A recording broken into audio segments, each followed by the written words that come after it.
I want to get back to the NFTs because I think you have a unique, I guess, a take on this, Mark, is like, it feels like we are in the very first stages of NFTs, right? Like Disney hasn't discovered NFTs. My God, like the biggest marketing company in the world with massive communities hasn't discovered Of course. NFTs. Athletes have barely discovered it, right? Celebrities haven't discovered it. There are all of these communities outside of crypto. And what crypto provides and Ethereum provides is this blank canvas, essentially. So it's like the internet. Anybody could spin up a website. Well, now anybody can create an NFT. How big could this get? And what do you think we're going to be seeing next? It's a $100 billion industry, but probably not for 15, 20 years. Right? No doubt about it. Because, and put aside the art side of it and the music side of it. Look at it from a business side of it. Talk college textbooks, right? Literally, I'm checking the market caps of the biggest companies that create college textbooks and asking, if they were severely undervalued, and like all companies now, they're overvalued to a certain extent because interest rates are so, relative to interest rates are not overvalued, but relative to history, they are. Just looking to see, should we be looking at buying these college textbook companies? Because there's no good reason at all to have a physical college textbook. The only reason they do it is because that's the way they've always done it. But the new style college textbook company is going to use, the equivalent of an NFT, whatever they decide to call it. Because now with college textbooks, they lose the resale value. That's why they're overpriced so much, right? So many kids buy, used textbooks like I did when I was in college, because that's just a smarter way to do it. Maybe you get some good notes in there too. And so, but now, because you can get your royalties ongoing, right? Why wouldn't you do every college textbook as the equivalent of an NFT, whether you call it that or not, and then just issue it? You can charge less knowing you're going to get 25 or 30% of the resale value and make a shitload more money. Those are the things that are going to drive this NFT to $100 billion industry. It's not going to be artists, because you're going to start getting into long tail that's too long, right? It's like publishing a book. Anybody can publish a book. You can get it on Amazon. You can get it in bookstores if you work hard enough. That's not going to mean that there's a market for it and people are going to buy it. Anybody could publish music. It used to be really hard and expensive to publish a song that was, well mixed and produced. Not anymore. It takes nothing to produce a song. That doesn't mean anybody's going to buy it or listen to it. And so we're already starting to see that with NFTs, right? If you go on Mintable or Rarible or OpenSea, you see a lot of stuff, even a lot of it that looks good, right? That is really interesting, but has no bids.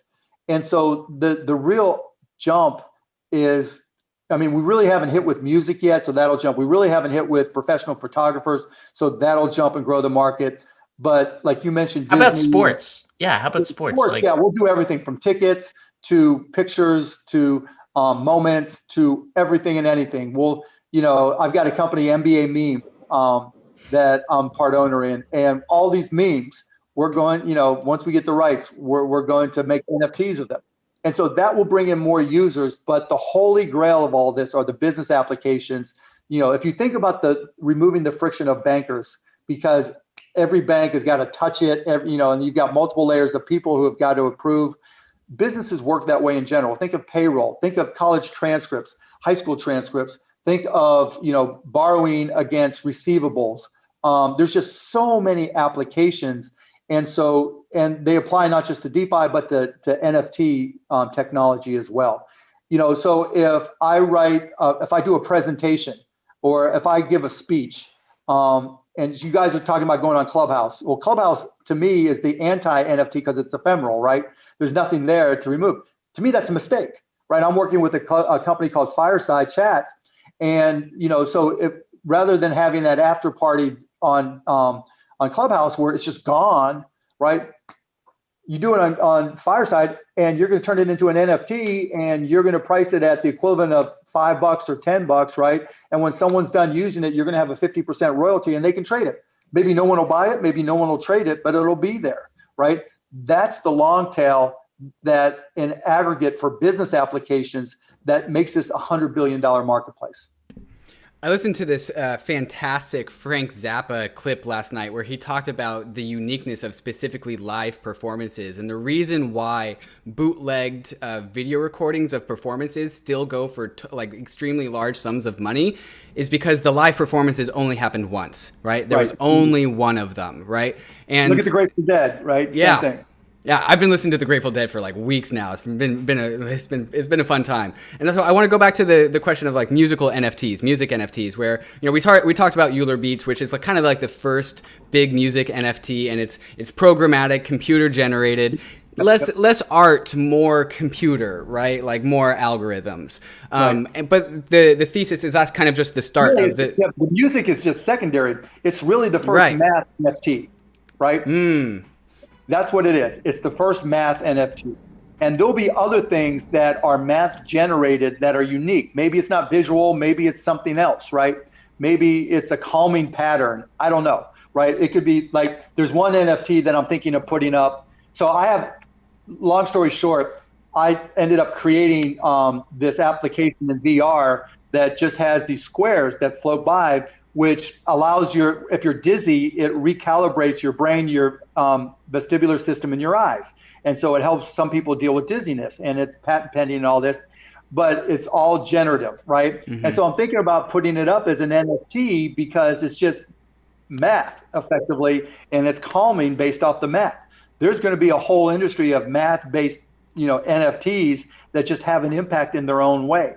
And so Euler Beats was just the first. This can go in any direction. Right. So like there seems to be a fork in the road, right? There's the math-based NFTs, and then there's like the music auditory NFTs that maybe a musician could be more resonant with. What do you see happening first? Because I'm particularly bullish on like audio and music and tracks, like specific songs based like tokens where you buy the NFT, you get the rights to the audio. Where does your head go when you extrapolate audio based NFTs into the future? Really depends on what is the standard 1155 for Ethereum for royalties. 1155 and 721s are the two NFT standards. Yeah, so the 1155 is the royalty side of it, right? I believe so. I think they can both be programmed, but I think look at Mark Cuban spitting out EIPs, dude. This is crazy. He's asking questions I can't answer. He knows more than us. The 721 is already in place, so that's a given, right? So that's basic royalties. And if I read it right, the 1155, because I'm also reading the stuff I think is whatever about burning Ethereum and the miners are arguing and all that kind of shit, right? And so. But on the royalties, that'll drive the music implications, right? Because being able to allocate royalties to the whole publishing litany, right? The songwriter, the performer, the people who do the music, the musicians, all that kind of stuff. That's the hard part. It's the same with the movie, right?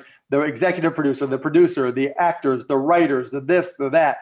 Like, all the little cameos and acting shit that I've done, I'll get a royalty check from this episode of Entourage from a free screening in Korea, and the royalty will be for $1.15, and they'll send me a check.